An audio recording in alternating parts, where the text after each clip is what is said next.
Christmas Eve, and Ray Hutchins was up on a ladder at First Baptist, his calloused fingers gentle on wiring his father had installed back in '67. The nativity lights flickered, then held steady. 56 years of service, same circuit. The sanctuary smells like pine garland and lemon polish. Coffee brewing somewhere in the fellowship hall. Outside, fresh snow was starting to stick. Ray climbed down, his back protesting like it always did these days. 63 years of hard work will do that. He packed his tools into the same leather belt his daddy had worn, checked his phone. Another text from Denise. Running late, go ahead to my parents without me. Pastor Mike was watching from the doorway. Good to have it working again. Hey, I saw Denise having lunch with that insurance fellow the other day. Craig something? Ray shrugged it off. She's helping him settle in town. 20 minutes later, he was carving turkey at his in-laws' table when his 6-year-old son's voice cut through the conversation like a knife. Mommy, is Uncle Craig gonna snore in Daddy's spot tonight too? The room went silent. 23 people around that table. Denise's whole family, mostly, her parents, her sister and brother-in-law, cousins, second cousins, people Ray barely knew. He'd been married to her 19 years and still felt like the hired help at these gatherings. Tommy's words hung in the air. 6 years old, confused by the sudden silence, looking around the table like he'd done something wrong. Ray's hands stopped mid-slice. The carving knife felt heavy. He looked at Denise. Her face had gone white. The phone she'd been texting on clattered to the table. Her mother dropped the serving spoon. It hit the hardwood with a metallic ring that seemed to echo. Tommy, honey, Denise started, but her voice cracked. Ray set down the knife with deliberate care. His hands were steady, which surprised him. Inside, something was breaking apart, but his hands stayed steady. 40 years of working with live voltage will teach you control. Who's Craig? His voice came out too calm, too quiet. Denise's father, Martin, cleared his throat. Ray, maybe we should... Who's Craig? Ray repeated. Tommy squirmed in his chair. Uncle Craig, he's nice. He makes special breakfasts. The room stayed frozen. Forks suspended, glasses halfway to mouths. Ray could hear his own heartbeat, or maybe that was the grandfather clock in the hallway. He removed his apron, folded it precisely. Muscle memory, from the workshop, everything in its place. Even when your world's coming apart. Ray, let me explain. Denise was standing now, tears starting, but Ray was already walking. Past the table, past the cousins staring at their plates, past Martin's judgment hanging in the air like smoke. He'd never been good enough for their college-educated daughter anyway. Now they all knew it. The December air hit him like a slap. No coat, didn't matter. He walked to his truck, got in, sat there with the engine off. Snow was falling harder now, accumulating on the windshield. Denise came running out without a coat either, shivering in her nice Christmas sweater. She grabbed the truck door. It's not what you think. How long? Ray, please. How long, Denise? She was crying now, full-on sobbing. He needed a place to stay. He's going through a divorce. He's just a friend. In our bed?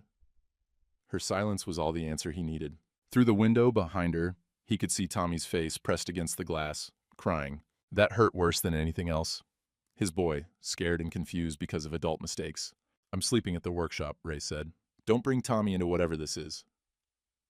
He started the engine. Denise stepped back, arms wrapped around herself in the snow. But he didn't drive to the workshop. He drove back to the church parking lot, pulled in next to the nativity display he just fixed, and sat there with the truck running. The lights glowed steady through the falling snow. Shepherds and wise men in a manger, all of them lit by circuits that worked because he'd maintained them.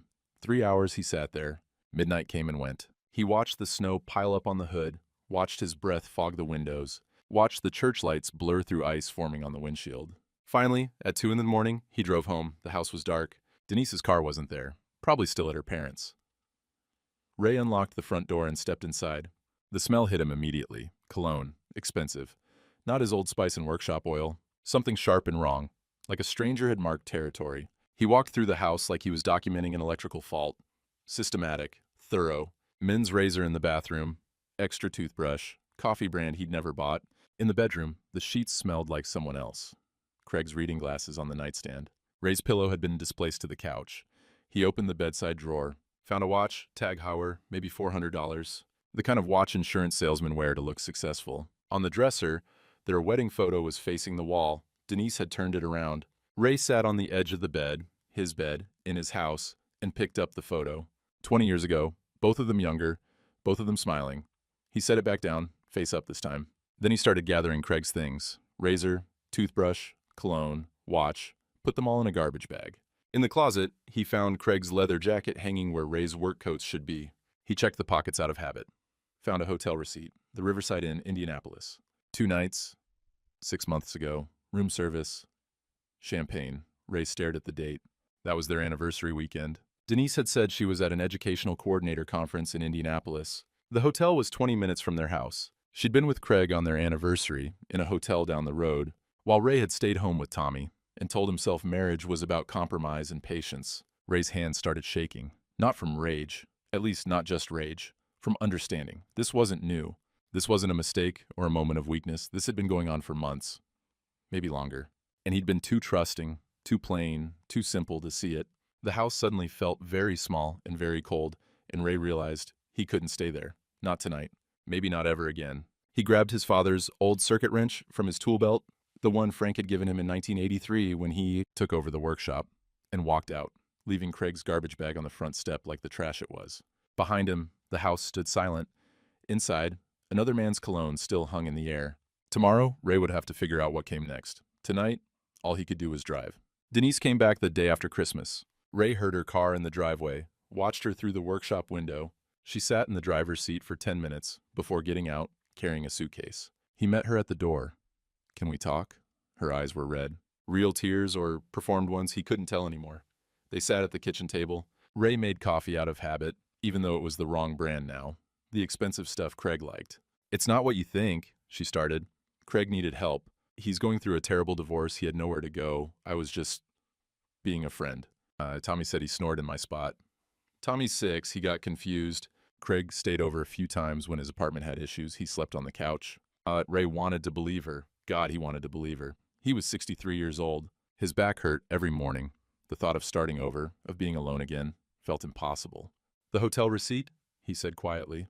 Her face changed. Just for a second, something hard flickered behind her eyes. Then tears again. "Ray, that weekend, I did go to a conference. Craig was there for insurance training. We had dinner as colleagues. The receipt must have fallen out of his briefcase." It was a lie. He knew it was a lie. But he was tired and scared and didn't want to be alone. "We should try counseling," she said. "Dr. Patterson could see us. This is about us, Ray. About how we've grown apart, your long hours, the way you're always in the workshop." And there it was. Somehow, his work, the work that paid for this house, that kept the lights on, was now the problem. They went to Dr. Patterson. Ray apologized for being emotionally unavailable, for working too much, for not being sophisticated enough, though he didn't say that part out loud. For 3 days, Denise cooked his favorite meals. Pot roast, apple pie. She was affectionate, laughing at his jokes, touching his arm like she used to. Ray wanted desperately to believe this was real. Then Saturday came, and he decided to organize the workshop for the new year. Fresh start, clean slate. His father had installed filing cabinets in 1973, old metal ones with drawers that stuck. Ray had been meaning to sort through them for years. Mostly old invoices, supply receipts, circuit diagrams going back decades. But something was wrong. The folders were out of order, papers misfiled.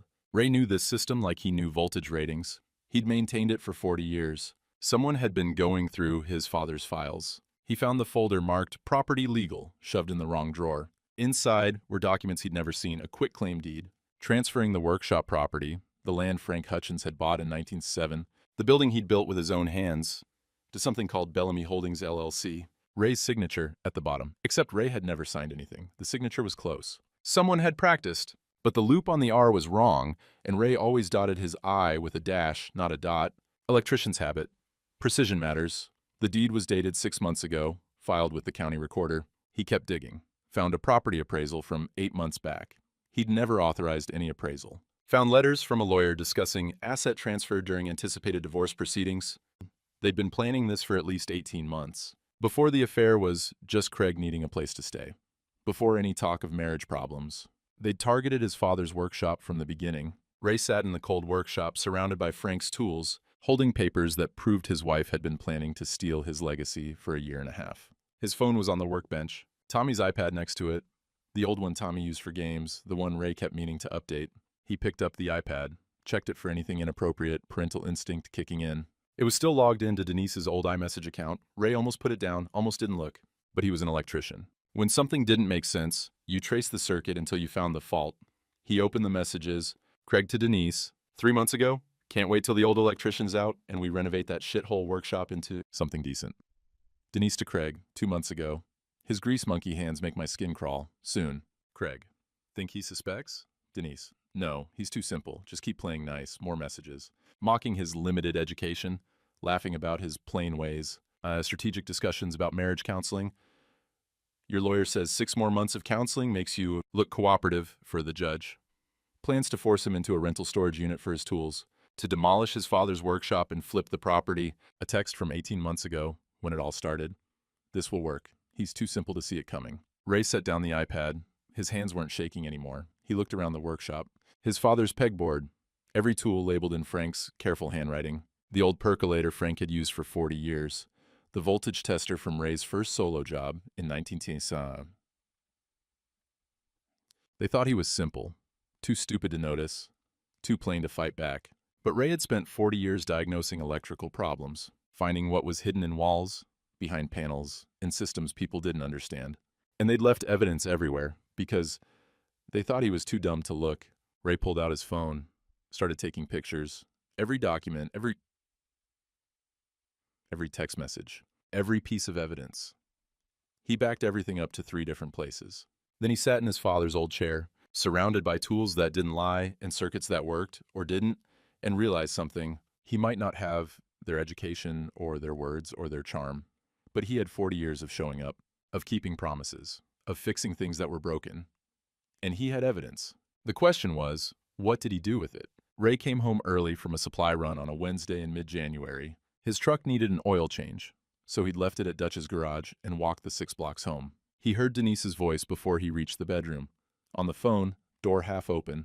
I'm documenting everything, she was saying. His confusion, the mood swings, how he forgets conversations we just had. Ray stood in the hallway, boots still on, not making a sound. My lawyer says it'll help with custody and the competency hearing. If I can show he's declining mentally, that he's not capable of... He backed away before she could finish. Went to the workshop, closed the door, sat there while his heart hammered. She was building a case, not just for the property, for Tommy too, making him look incompetent, unstable, too old to parent his own son. Over the next week, he noticed the pattern. Denise would ask him questions. Did you call the insurance company? He'd say no. The next day she'd tell her sister, loud enough for Ray to hear. He swears he didn't call them, but I have the confirmation email he sent. There was no email. He'd never called. She'd leave her journal open on the kitchen counter. Ray saw the lists. Concerning behaviors, forgets appointments, repeats stories, confusion about dates. All of it made up. At church, Pastor Mike pulled him aside. Ray, some folks are worried about you. Denise mentioned you've been forgetful? At the hardware store, Dutch said the same thing. Heard you've been having a hard time, buddy. Denise was in here last week saying you're struggling. Want you to know I'm here if you need anything. She was poisoning the well, systematically. Telling everyone he was losing his mind, so when the divorce came, when she went for custody, there'd be a chorus of people saying, yeah, we noticed Ray wasn't quite right. As Ray started his own documentation, a legal pad titled Work Completed, January 2024. His 23 service calls, everyone successful. Diagnosed a failing transformer the power company's own technician had missed. Rewired the library's entire second floor. Fixed a generator for the nursing home in under 2 hours. He requested written testimonials. Within 48 hours, he had 19 statements. Ray diagnosed a problem 3 other electricians missed. Most reliable electrician in 3 counties. I'd saved my mother's generator during the storm. She's on oxygen. He came at 2 a.m. His work spoke for itself. But would that be enough against a college-educated wife with a lawyer? Late January, Ray went to the hardware store, needed copper wire, wire nuts, electrical tape, the usual. Craig's BMW was in the parking lot. Ray's hands tightened on the steering wheel. He should drive away. Go to the supplier in the next town. But this was Dutch's store. Ray had been coming here for 30 years. He went in. Craig was at the counter discussing a home improvement project with Dutch. Loud, confident. Doing some work on my property, Craig was saying. Well, will be my property soon. Gotta upgrade from that grease monkey setup to something professional. Dutch's face stayed neutral. But Ray saw his hand move under the counter, toward his phone. Craig browsed the aisles, still talking. Manual labor types never understand design. Function over form, am I right? Ray was in the back aisle, getting his supplies, hearing everything. His jaw clenched so hard his teeth hurt. Leon Garrett came through the door. The old farmer saw the situation immediately. Ray tense in the back, Craig performing at the front, Dutch recording something on his phone. Leon positioned himself near Ray, didn't say anything. Just stood there, solid, Craig spotted Ray, actually smirked. Hey, buddy. Been meaning to talk to you about clearing out your stuff. Denise and I have plans for that space.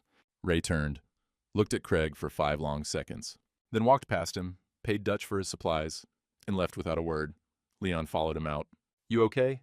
Fine. Ray, I'm fine, Leon. But he wasn't fine. That night, his phone buzzed. Dutch, got 30 minutes of footage. His real character's all there, whenever you need it. Then Leon, coffee tomorrow. Got something to show you. Ray stared at the messages, realized the community had been watching, documenting, preparing. But he still didn't know what to do with any of it. Mrs. Jean Hoffman sent an email requesting a parent-teacher conference. Denise refused to attend. Tommy's just acting out for attention, she'd said. The teacher's overreacting. So Ray went alone. Mrs. Hoffman had Tommy's artwork spread across her desk. Ray's stomach dropped when he saw it. A bedroom scene. Stick figures in a bed labeled Mommy and the Man. A figure at the door labeled Daddy with a sad face. Another drawing, Uncle Craig, at the breakfast table. In Ray's chair. Another, the man reading Mommy's books in Daddy's chair. Ray, I'm required to document when children show signs of confusion or exposure to adult situations. Mrs. Hoffman's voice was gentle but firm. She'd been teaching 26 years. She'd seen this before. She showed him her dated notes. Photographs of the drawings, behavioral observations. Tommy's been asking questions. Is Uncle Craig my new daddy? Why does Daddy sleep at work? Ray's eyes were burning. His boy. His innocent 6-year-old boy, trying to make sense of adult cruelty through crayon drawings. Mrs. Hoffman handed him an envelope. Copies of everything, protected as educational records. Your lawyer will know what to do with this? I don't have a lawyer. You will. She looked at him the way she probably looked at her students when they needed encouragement. Ray, I've known you 17 years through church.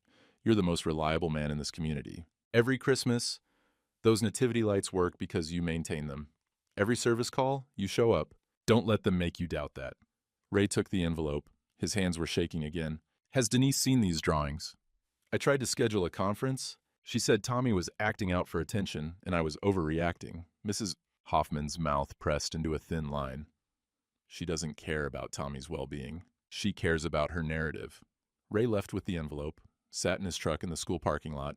Tommy was hurt, confused, drawing pictures of his world falling apart, and Denise didn't even care enough to look. Ray drove to the workshop, added the drawings to his evidence boxes, but evidence wasn't enough. He needed to know what was enough. When did he stop gathering proof and start fighting back? And could a man like him, plain, simple, grease under his nails, actually win against people who knew how to use words like weapons? Early February, Ray went to pick up Tommy for his week in custody. Craig answered the door, 10 in the morning, and the man was wearing a bathrobe. Ray's bathrobe, the old blue terry cloth one he'd had for 15 years. Oh, hey, just finishing breakfast. Tommy's still getting dressed. Ray's hands clenched at his sides. Every muscle in his body wanted to put this man through the doorframe, but violence would cost him Tommy. So he stood there, swallowing it. Come on in, I guess. Craig stepped aside, like he owned the place. Ray entered his own house. Craig's shoes by the door, Craig's jacket on Ray's chair, Craig's coffee mug on Ray's side table, the expensive kind that probably cost $20. Denise came out of the bedroom. Ray, we need to talk about pickup times. You're disrupting our morning routine. Our routine. In his house. Yeah, man. Maybe text before coming? Common courtesy. Craig smiled. Actually smiled. Ray pulled out his phone. Took a picture. The shoes, the jacket, the mug, Craig in the bathrobe. Daddy! Tommy came running, threw his arms around Ray's waist. I missed you. Missed you too, buddy. Get your things. Craig crouched down to Tommy's level. Tommy, remember what we talked about? Indoor voices. Ray nearly lost it. This stranger, correcting his son in his house. Tommy, things, now. Tommy heard something in his daddy's voice. Ran to get his backpack. As they left, Craig called after them. Oh, Ray, I'll be gone next weekend so you can have extra time. I'm generous like that. In the truck, Ray gripped the steering wheel so hard his knuckles went white. Daddy? Tommy's voice was small. I don't like Uncle Craig. What do you mean, buddy? He's mean to you. He says you're not smart. He laughs at your hands. Tommy looked at his own small hands. But I like your hands. They fix things. Ray had to pull over. Sat on the side of the road for 5 minutes, breathing. His 6-year-old son had been listening to them mock him for months. The next afternoon, Ray was in the workshop. Hadn't showered in 2 days, surrounded by evidence boxes. Phone full of ignored service calls. He heard a truck pull in, didn't look up, The door opened. Leon walked in without knocking, set down 2 cups of coffee in Ray's father's old percolator mugs, sat on the workbench, said nothing. 15 minutes of silence, both of them drinking coffee. Finally, Ray spoke. "I'm not taking calls right now, Leon." "I know." More silence. "Remember 85, Leon said. "That barn fire, electrical fault. You were 23, just took over from your daddy. Everybody said rewire the whole thing. You said, no, circuit at 3's good. Circuits 1 and 2 need replacement. Saved me $40,000. 40 years ago. You've been diagnosing problems 40 years, finding what's hidden. Why are you stopping now?" "This isn't wiring, Leon. It's lawyers and people who know how to use words." "You got evidence?" "Boxes of it." Ray gestured at the stacked files. "Doesn't matter. They've got money and education." Leon was quiet for a long moment. Then, "You got something better. You got 40 years of showing up." He stood to leave, paused at the door. "Your daddy would have fought, not with fists, with facts. He'd have known he had weapons they don't." "What weapons?" "Coffee tomorrow. My place. Bring your evidence." Leon left before Ray could argue. Ray sat there, looking at his father's tools on the pegboard. The voltage tester that didn't lie. The wire strippers worn smooth from 40 years of use. Maybe Leon was right. Maybe he'd been gathering weapons without knowing it. The next morning, February 26th, Ray's workshop radio crackled to life. Major ice storm warning for 3 counties. Significant power outages expected across the region. His phone started ringing. First call, then another, then continuous. Within 2 hours, 47 service requests. Ray started making a list. Old habit. Prioritized by need, not profit. Medical equipment first. Oxygen machines, dialysis, insulin refrigeration, then elderly and vulnerable, heat, communication, then livestock operations, ventilation, water pumps, then general residential. His phone rang again. "Denise, Craig and I need you to prioritize our house. We have company coming. I work by medical need first." "It's still your house legally, Ray. You're obligated." A text came through from Craig. "Handle our home first or you'll regret it in court. I'm documenting your refusal to maintain marital property." Ray stared at the text. The entitlement. The assumption of ownership. The threat. He took a screenshot. Forwarded it to Leon. Leon texted back immediately. "Perfect.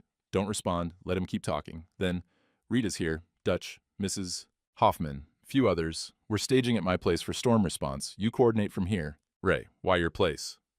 Leon, "Because when Craig comes looking for you, and he will, we'll all be watching." Ray looked at his phone. At the service requests flooding in, at the storm warnings getting more urgent, looked at his father's circuit wrench hanging on the wall. Leon was right. This wasn't just a storm.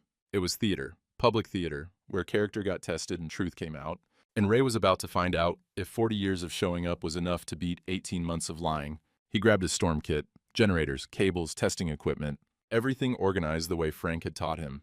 Each tool in its place. The storm was coming. And so was the reckoning. February 26th evening, storm 12 hours away. Ray sat in the dark workshop.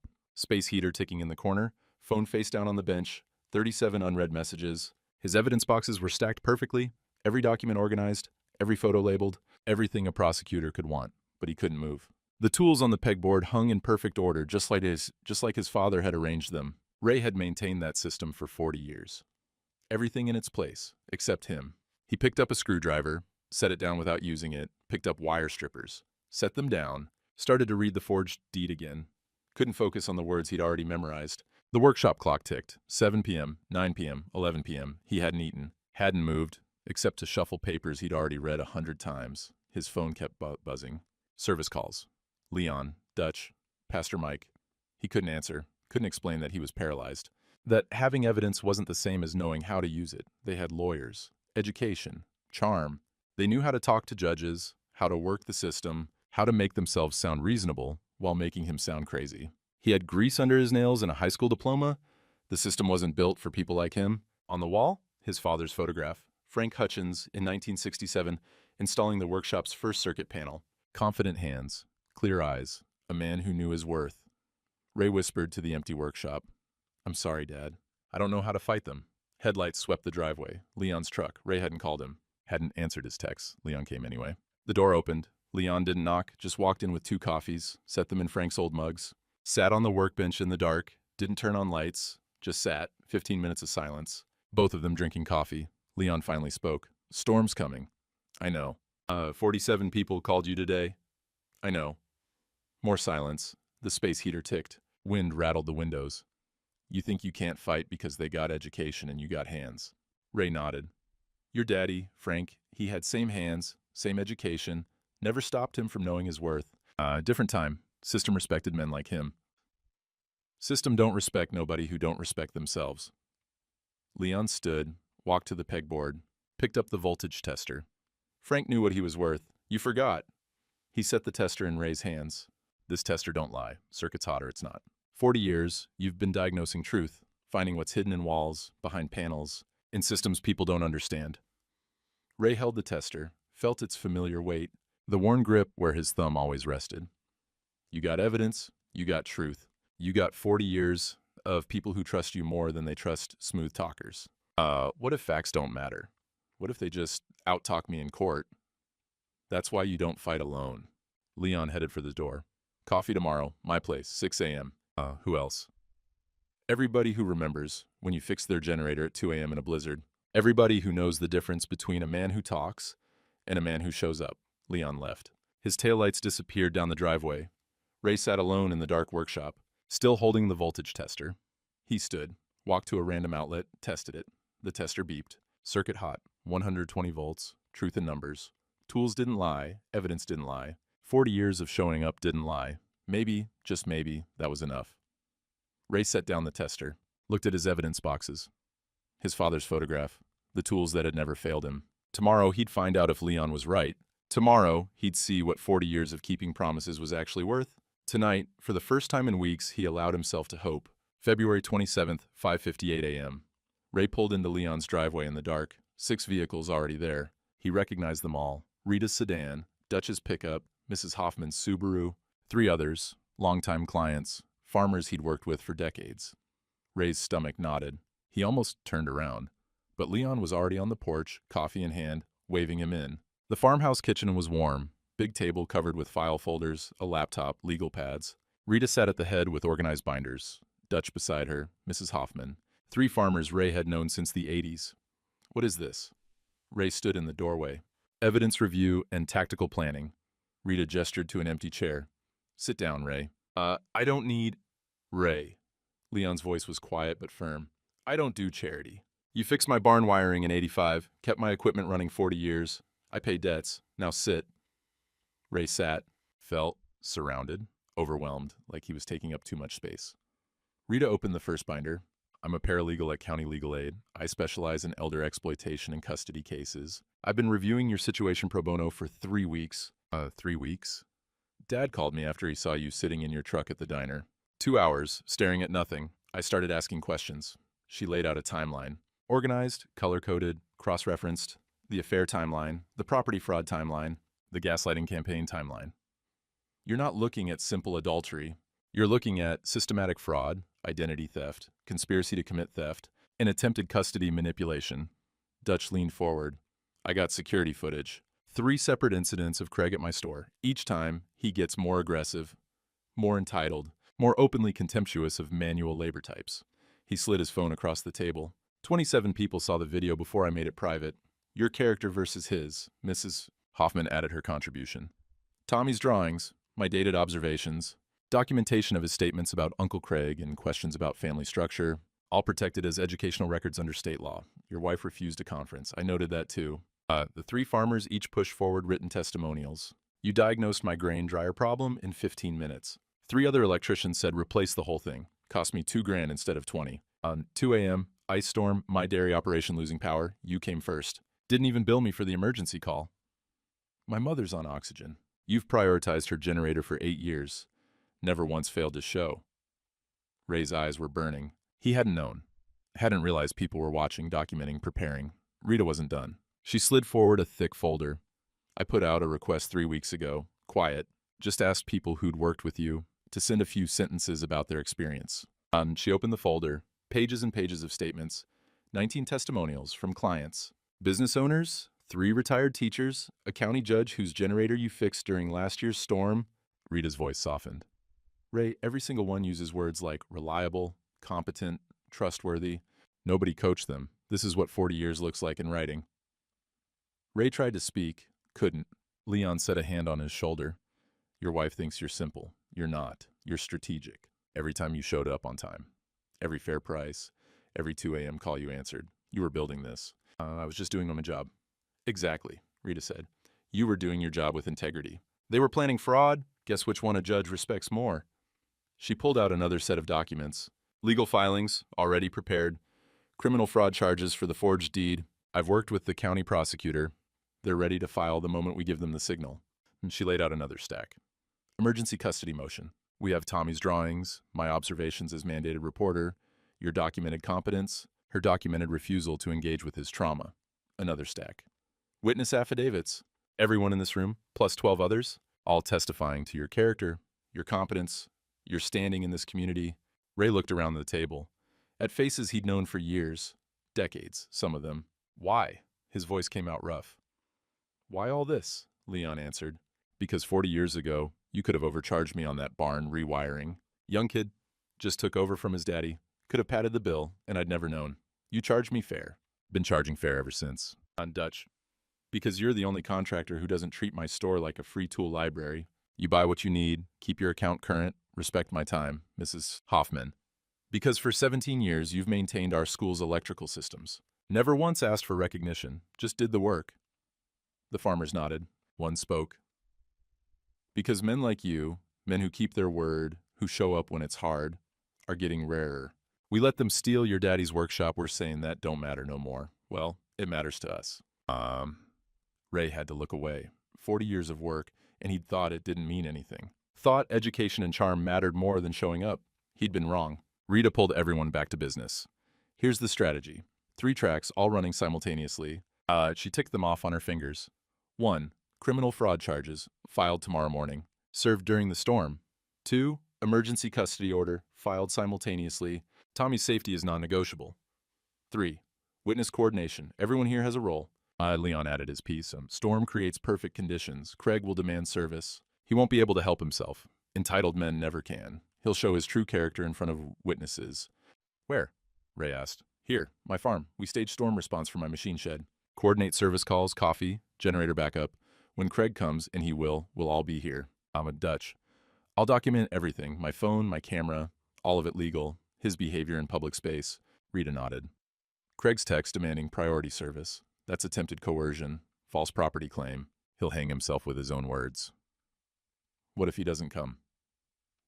Leon smiled. He will. Entitled men always do.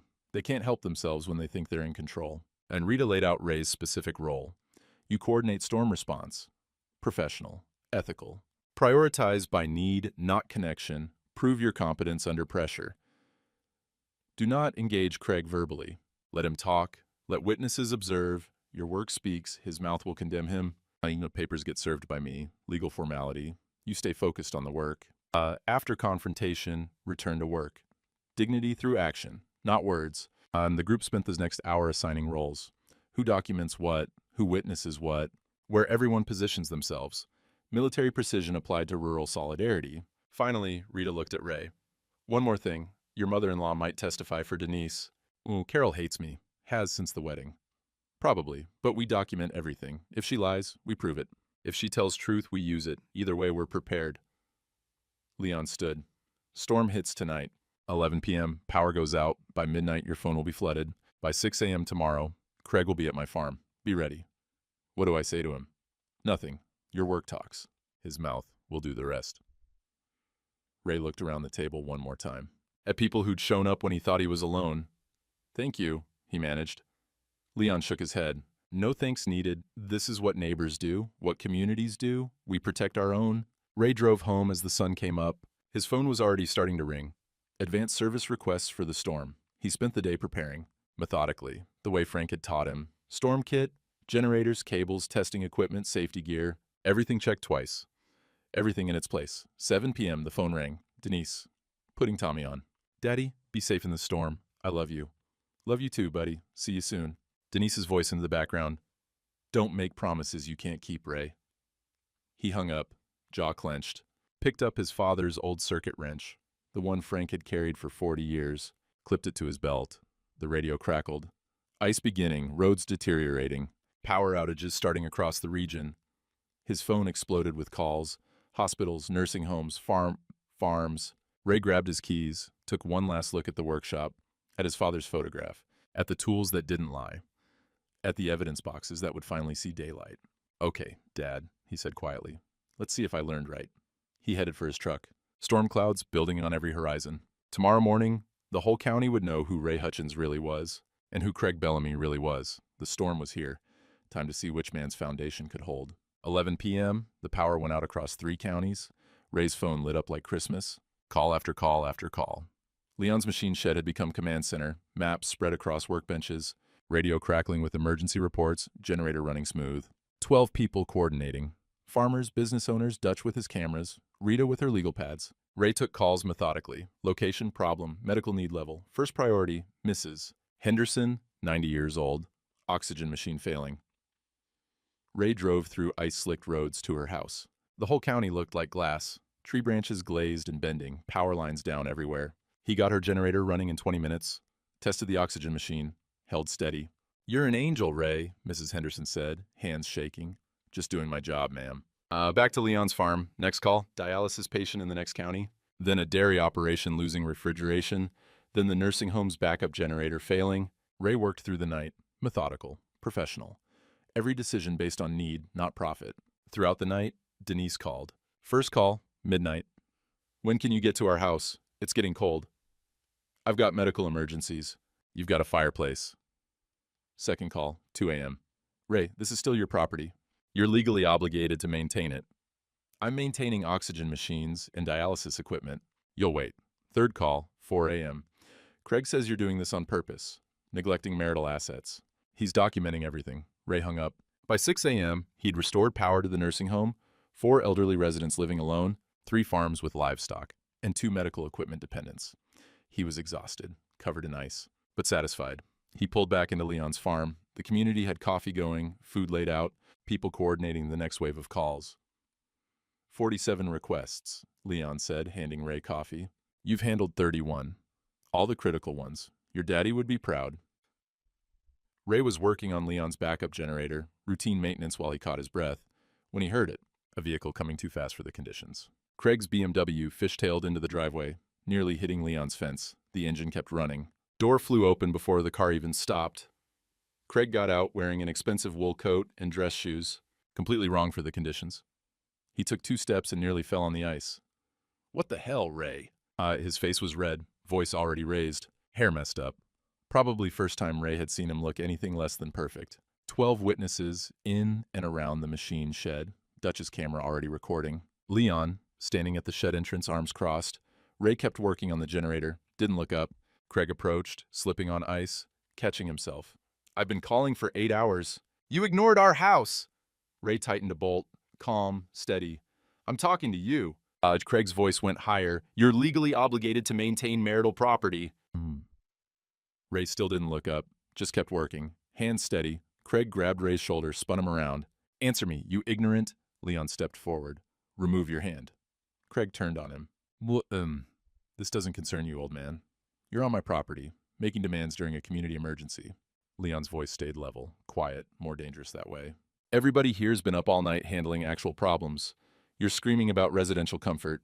Craig looked around, saw the faces watching him, all these rural people he'd dismissed as simple. His eyes landed on Ray again. "You don't understand. That property is mine. He's abandoning it." Rita emerged from the shed, folder in hand. "The property at 447 in Hickory, owned by Raymond Frank Hutchins as of 1967, transfer from his father. You claiming otherwise." Craig's face changed, just for a second, calculation happening behind his eyes. "It was transferred 6 months ago, legal and done. Via forged quitclaim?" Rita's voice stayed professional. "Cool, because Ray never signed transfer documents. His wife signed on his behalf, legal power of attorney. Denise never had POA?" Rita opened her folder. "And you just admitted to knowing about a property transfer Ray never authorized. In front of..." She looked around, counted.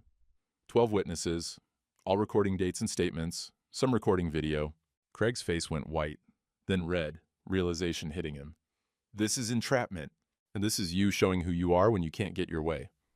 Leon gestured around. "We've been watching you 6 months, Craig. Hardware store, 3 times, showing your contempt for working people. Ray's driveway, marking territory. Now here, demanding special treatment while people on oxygen are waiting. None of this is legal. All of it's legal, Rita said. Public space, public statements, public behavior. You want to claim you own Ray's property? That's a statement we can document. Craig backed up, slipped on ice, caught himself. This doesn't matter. Denise is divorcing him anyway. House, property, everything splits. About that, Rita pulled papers from her folder, walked forward, served Craig directly. Fraud charges, county prosecutor. Forged signature on quitclaim deed, dated 6 months ago. Your name defendant. Craig's hands shook as he read the papers. Rita turned to Ray, served him a second set. Emergency custody order, granted this morning. Property freeze. Competence affidavits from 19 community members. Craig looked up from the papers. You can't prove I forged anything. Dutch held up his phone. Got footage of you bragging about renovating your property 3 weeks ago, before any divorce filing. You claimed ownership before any legal right. That's not... Also got footage of you calling Ray a grease monkey and saying manual labor types don't understand design. Dutch smiled. Posted privately. 27 people saw it, shared it. You're not real popular right now, Craig. Craig looked around the machine shed. At 12, faces watching him. Farmers, teachers, business owners, people he'd dismissed as beneath him. All of them standing with Ray. You people don't understand how the world works. We understand just fine, Leon said. Character matters. Keeping your word matters. Showing up at 2 a.m. matters. You got education and nice words. Ray's got 40 years of proving he means what he says. Another vehicle pulled in. Carol's sedan. Denise in the passenger seat. They'd come to support Craig. But when Carol got out, she was carrying a banker's box. And she walked right past her daughter, straight to Ray. Carol set the banker's box on the workbench. Looked at Ray with something like regret. Ray, I owe you truth. She opened the box, started pulling things out. Birthday cards, 19 years of them. Every one Ray had sent her, handwritten. Thoughtful messages about hoping she was well, thanking her for raising such a strong daughter, wishing her happy holidays. Every year, Carol said, handwritten, more care than my own daughter showed me. Photographs, Ray teaching Tommy to fish. Ray and Tommy building a snowman. Ray fixing Carol's porch light last summer. I took these, secretly, because I was watching you. 17 years I watched. Denise approached from the car. Mom, what are you doing? Carol turned to her daughter. What I should have done when you started this affair 2 years ago? The machine shed went silent. Yes, Carol said.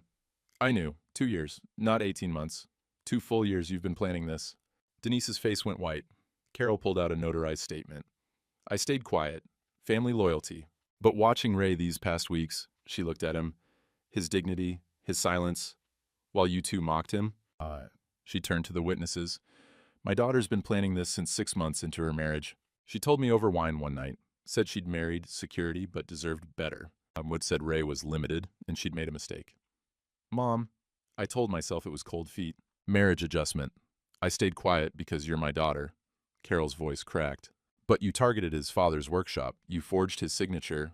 You tried to make him look incompetent so you could take his son. She handed Ray the notarized statement. Timeline of the affair. Witness to conversations about the property plan, character testimony. Some men talk about respect and honor, Carol said. Ray lives it. I was wrong about him. You never deserved him. Craig stepped toward Denise. This is your fault. Your mother just... My fault? Denise's voice went shrill. You said this would work. You said he was too simple. I said we had to be careful. They turned on each other right there, in front of everyone, blaming, accusing, the whole conspiracy unraveling in real time. Craig jabbed a finger at Denise. You said he'd never fight back. You said the deed would hold up. Leon stepped between them and the witnesses. That's enough. Ray's got work to do. You two need to leave.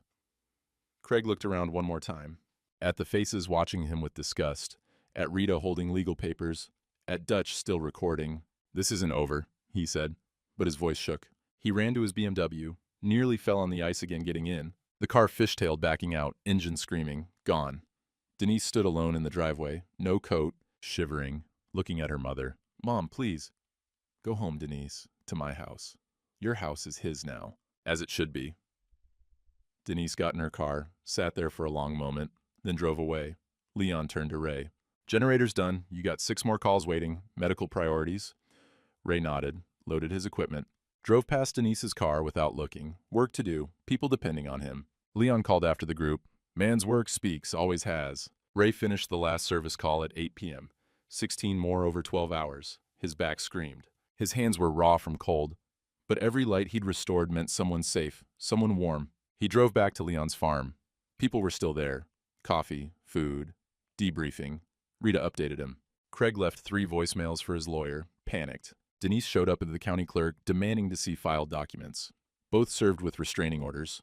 Dutch's video got shared, Leon added. 40 people saw it before we even asked. Mrs. Hoffman. School board got a copy. Craig was volunteering with youth sports. Not anymore. Ray just nodded, too tired for satisfaction. Pastor Mike arrived, stamping snow off his boots. Ray, wanted you to hear from me. Church board met. We want you to know you're welcome, supported. We've asked Denise to take time away from children's ministry. For everyone's sake. I don't want her exiled, Ray said quietly. Just want Tommy safe. That's why we support you.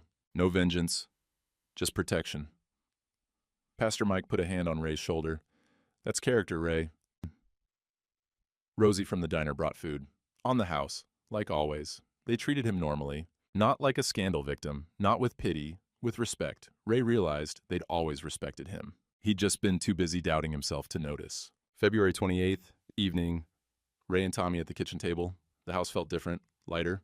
Craig's belongings were gone. The cologne smell was fading. It felt like Ray's home again. Grilled cheese and tomato soup. Simple. Good. Is Uncle Craig coming back? Tommy asked. No, buddy. Just you and me now. Good. Tommy took a bite of sandwich. I didn't like him. I know. I'm sorry you had to see all that. Mrs. Hoffman said it's okay to tell the truth, even when it's hard. Tommy looked up. I told the truth about the snoring. Was that okay? Ray's throat tightened. You did exactly right. Never apologize for truth. After dinner, Tommy drew at the table while Ray washed dishes. New drawing, stick figures labeled Me and Daddy in the workshop, tools drawn carefully. Can you teach me to use these? Tommy pointed at the tools in his drawing. Soon as you're ready. Your Grandpa Frank taught me when I was 7. I'll teach you at 7. That's only next year, Ray smiled. First real smile in months. Bedtime. Tommy asked Ray to stay until he fell asleep. So Ray sat in the doorway, watching his son breathe peacefully, safe, protected. This was what he'd been fighting for. Not property, not pride. This peace, this safety. March 1st. Ray met Rita at her office. She laid out papers efficiently. Fraud charges stick. Craig accepted a plea deal. Restitution, probation, permanent restraining order. Can't contact you or Tommy. Divorce? Denise signed everything. No contest. Full custody to you. Supervised visitation for her. Property division, heavily in your favor, given the fraud attempt. Workshop? Secured. Deed corrected. Your name only. Craig's LLC dissolved? Ray nodded. It was done. Finally done. And Denise? Rita's mouth pressed into a line. Lost her college coordinator position. Ethics violation for false statements about your competence. Moved back with her parents. There was a knock. Carol entered hesitantly. Can I speak to Ray? Rita left them alone. Carol sat across from him. I'd like to see Tommy sometimes, if you'll allow it. He's your grandson. Of course. Not asking for Denise, asking for me. Carol's hands twisted in her lap. I'd like to build what I should have built years ago. Real relationship. You're welcome anytime. Ray met her eyes. But Carol? Tommy talks about truth now. A lot. Don't lie to him. I won't, she nodded. I learned that lesson watching you. They planned Sunday dinners. Ray, Tommy, Carol. Building family from honesty instead of obligation. Ray walked out into March afternoon. Warmer. Snow mostly melted. Mud and grass visible. Tommy was waiting in the truck doing homework. What you working on? Drawing tools. We're learning about jobs people do. I'm doing electrician. Ray's chest tightened with pride. Spring coming, renewal season.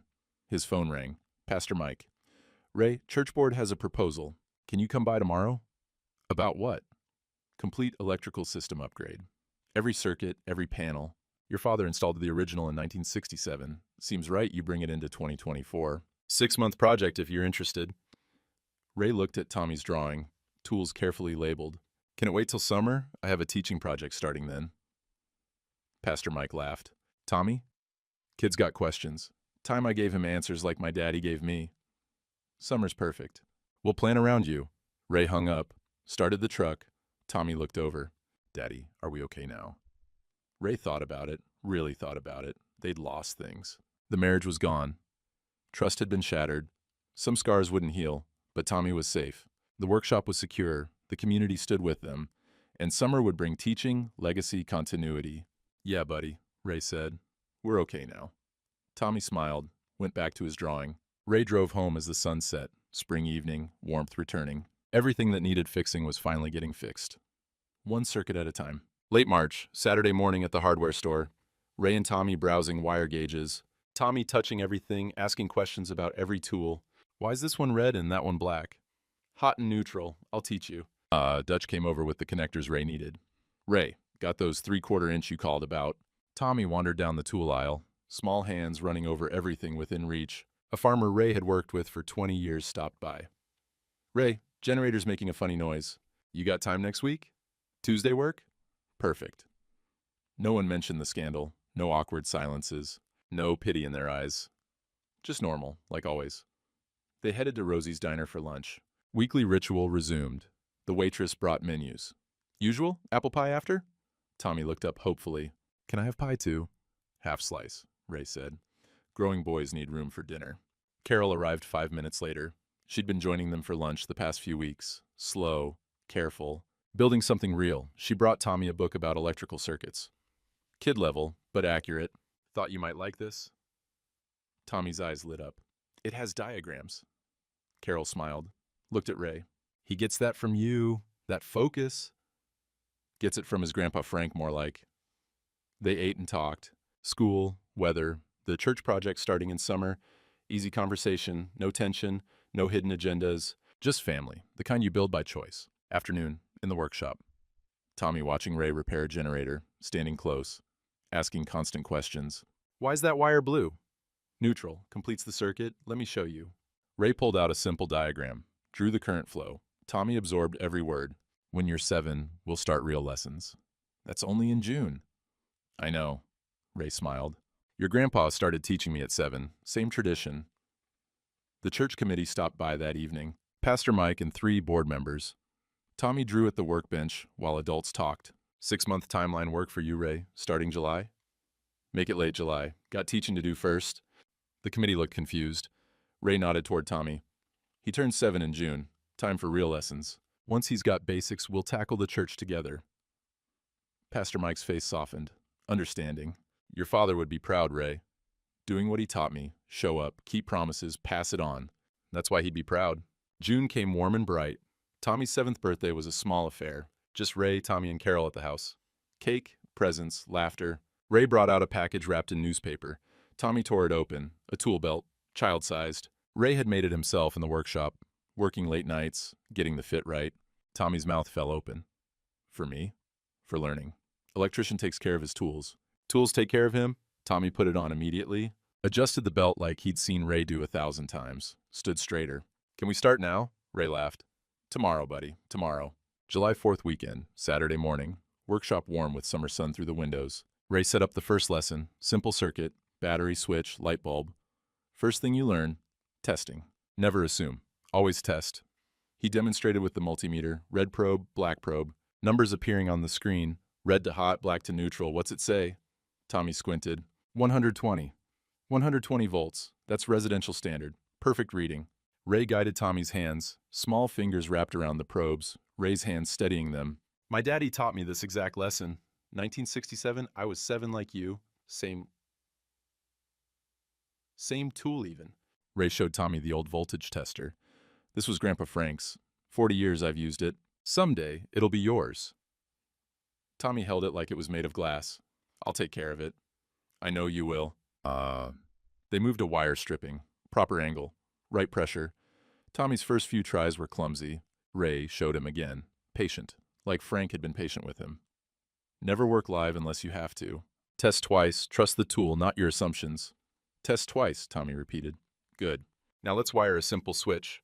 An hour of patient instruction, cutting wire to length, stripping insulation, connecting terminals to the switch, running wire to the light bulb. Tommy's hands shook a little. Concentration fierce. Like this? Exactly like that. Now tighten the screw. Gentle. Don't strip it. Tommy tightened. Careful. Precise. Now flip the switch. Tommy flipped it. The light came on, his face pure joy. wonder, pride. I did it. You did. Ray's chest felt tight. Your first circuit won't be your last. Tommy stared at the light, at the switch, at the wires he'd connected. Can we do the church lights together like you did with Grandpa? That's the plan. You'll help me all summer, learn on the job like I did. Will people watch? Some will. But we're not working for them. We're working because it needs doing right. And like Grandpa taught you. Exactly like that. Early evening in April, church sanctuary, Ray and Tommy on the ladder together, updating the nativity wiring, the same display Ray had fixed on Christmas Eve when his world was about to shatter. Now here he was, 5 months later, teaching his son. Tommy held the flashlight. Ray guided his hands through the connections. This wire goes here? That's right. Twist 3 times, clockwise. Good. Leon and Carol sat in the back pew, coffee and thermoses, watching quietly. Carol whispered something Ray couldn't hear. Leon's voice carried better. Different kind of person. Some people see, some don't. Ray showed Tommy how to test the connection. Grandpa Frank installed this in 1907. I maintained it 40 years. Now you're learning. That's what matters. Keeping things working. Keeping promises. Showing up? Tommy asked. Ray smiled. Exactly. Year after year. That's how you measure a man. They tested the circuit. Lights glowed steady. We did it! Tommy was bouncing on the ladder. You did most of it. Good work. Pastor Mike came in, footsteps echoing in the sanctuary. Looking good, gentlemen. Be ready for Christmas, Ray said. Always are. 43 years running. Outside, spring rain started. Gentle percussion on the roof, against the stained glass windows. Ray and Tommy packed tools together. Tommy's small tool belt matching Ray's larger one. Same organization. Same care. Tommy's drawing was tacked to Ray's toolbox. Stick figures labeled "Me and Daddy fixing things." Crayon on construction paper. Simple. True. They climbed down. Ray handed Tommy the voltage testers. Your turn to carry it? Tommy took it, held it carefully. Understanding the weight of it, not just the metal and plastic, but what it represented. 3 generations of honest work. They walked toward the door, Tommy's hand in Ray's. Daddy? Yeah, buddy. What do we fix next? Ray thought about it. About the church project starting next week. About the service calls stacking up. About all the circuits and generators and panels that would need attention over the coming years. About teaching Tommy every single one of them. Everything that needs fixing, he said. 1 circuit at a time. Together? Always together. They walked out into the spring evening. The rain had stopped. Sunset breaking through clouds. Everything washed clean. Tommy wore his tool belt like Ray wore his. Comfortable, natural, like it belonged, because it did. Ray looked back at the church one more time. At the nativity lights glowing through the window. Working because he'd maintained them. Because his father had installed them right in the first place. Because some things, when you build them solid and tend them careful, last for generations. He opened the truck door for Tommy. Watched his son climb in with his tool belt and his book and his drawings. Watched him look at the voltage tester with reverence. And Ray understood something his father had known all along. Legacy isn't what you leave behind when you're gone. It's what you put into small hands while you're still here to guide them. Some months later, Ray sits in the workshop on a Saturday evening. Spring rain drums on the metal roof. Steady, peaceful. Tommy's at the workbench, practicing wire stripping. His small hands work careful, patient, getting the angle right, not rushing. Ray watches from his father's old chair, coffee percolating in the corner, Frank's pot, same one that's made coffee in this workshop for 50 years. He thinks about worth, about how he'd measured it wrong for so long. Denise had education. Craig had charm. They had words that sounded sophisticated, systems that looked complex. Ray had always thought that made them better, smarter, more valuable. He'd been wrong. A man's worth isn't in what he says or what he owns, it's in what he maintains, what he builds, who he teaches. It's in showing up at 2 in the morning when someone's generator fails, in charging fair when you could charge more, in keeping the same promises year after year until people don't even question whether you'll show. They just know. It's in hands that can diagnose what's hidden, in tools that don't lie, in circuits that work or don't, no room for manipulation. 40 years, Ray had been building his worth. He just hadn't known he was doing it. Every service call, every fair price, every time he answered his phone in the middle of the night, he'd been making deposits, building trust, creating something Craig's charm could never fake and Denise's education could never forge. The community had seen it, had valued it, had protected it when Ray couldn't protect himself. That's the thing about small towns, about places where people remember. You can't perform integrity. You can't fake competence. Pressure reveals truth eventually, like electricity finding the path of least resistance. Craig and Denise thought they were sophisticated. thought their plan was clever. But they'd underestimated something fundamental. People know the difference between a man who talks and a man who shows up, between someone who performs values and someone who lives them. Ray looks at Tommy, so focused on getting the wire strip exactly right. 7 years old and already understanding that precision matters, that tools deserve respect, that some things can't be rushed. Tommy asks, "Grandpa, why do we test circuits twice?" Ray smiles. "Because assumptions can kill you. Tools tell truth. Your eyes can lie. Your assumptions can lie. But that voltage tester," he points, "it tells you what's real." Tommy nods, gets it, really gets it. Outside, Leon's truck pulls into the driveway. Saturday evening coffee, like clockwork. Carol's car right behind him. Sunday dinner's tomorrow, but they stop by most evenings now, just to sit, to be present. That's family, not blood, not obligation, just people who choose to show up. The church bells ring across town, 6 p.m., same bells Frank heard, same bells Ray's heard for 63 years, same bells Tommy will hear long after Ray's gone. Continuity, not through drama or conflict, through maintenance, through showing up, through hands passing knowledge to smaller hands. Ray's phone sits silent on the workbench. No emergency calls tonight. Everyone's power is working. Everyone's generators are ready. Systems maintained. His father's photograph watches from the wall. Frank in 1967, installing the workshop's first panel. Confident hands, clear purpose. Ray understands now what Frank knew then. You don't build legacy through what you own. You build it through what you teach, through the knowledge you put into young hands while you're still here, to guide them. Tommy finishes his practice wire, holds it up. Like this? Perfect, just like that. The rain continues. The coffee percolates. The tools wait on their pegboard, ready for Monday's work. Tommy puts on his small tool belt, the one Ray made him, and stands next to his father. Same stance, same careful attention to detail. 2 generations in the workshop. 3, if you count Frank's photograph watching over them. Ray's hands guide Tommy's, teaching the proper twist for a wire nut, the right pressure, the careful testing. Outside, spring is washing away the last of winter. Inside, the workshop is warm, safe, productive. The lights glow steady, maintained by competent hands passed down through generations, kept working by men who understand that truth doesn't need charm. It just needs to be true. Tommy looks up. "Daddy, when I'm old like you, will I teach my kids?" Ray's throat tightens. "If you're lucky, buddy. If you're real lucky." The rain drums on, the coffee percolates, the tools wait, patient. And in a workshop built in 1907, maintained for 40 years, a 7-year-old boy learns that a man's worth is measured in what he maintains and who he teaches. One circuit at a time, year after year, showing up, always showing up,